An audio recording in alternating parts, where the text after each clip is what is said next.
असताना जिल्हा अधिकारी महोदय, SP साहेब, आमचे आपल्या भागाचे आमदार आणि आमचे मित्र संतोषजी बांगर साहेब यांनी सांगितल्याप्रमाणे आपण ज्या माहिती घेतली होती त्याच्यापेक्षाही भयानक परिस्थिती या नदीच्या पात्र आणि आजूबाजूच्या 1-1 किलोमीटर जे काही पाणीचा पात्र नदीच्या पात्रामध्ये थांबू शकला नाही, म्हणून त्यांनी बाहेर मारला आणि त्याच्यामुळे मोठी नुकसानवर झालेली दिसती.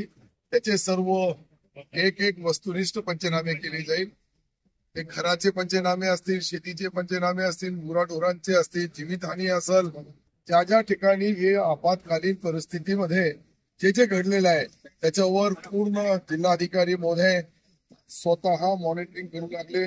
रात्री आम्ही 2 वाजेपर्यंत सर्व याची तंतोतंत माहिती घेतली. आज सकाळी 7 वाजेपासून हा दौरा सुरू झाला आणि प्रत्येक हिंगोली जिल्ह्याच्या सर्व शेतकरी, शेतमजूर, गोरगरीब, गरीब पीडित ज्या ठिकाणी अशी आपत्ती आली असेल, मला वाटतं 30 मंडळ हे अतिवृष्टीचा धोका त्याच्याही पुढे गेलेले आहे.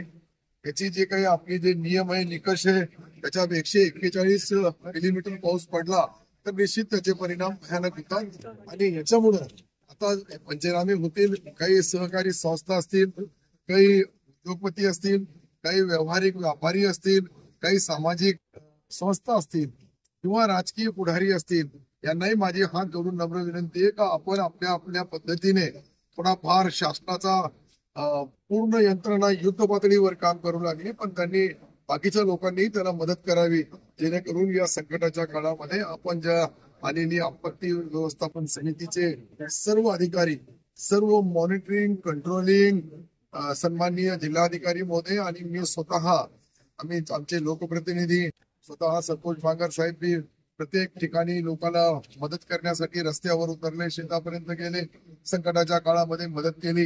हे निश्चित आपण बी या माध्यमातून मला सर्वांना एकच विनंती करायची आहे की हे संकट आसमानी आहे.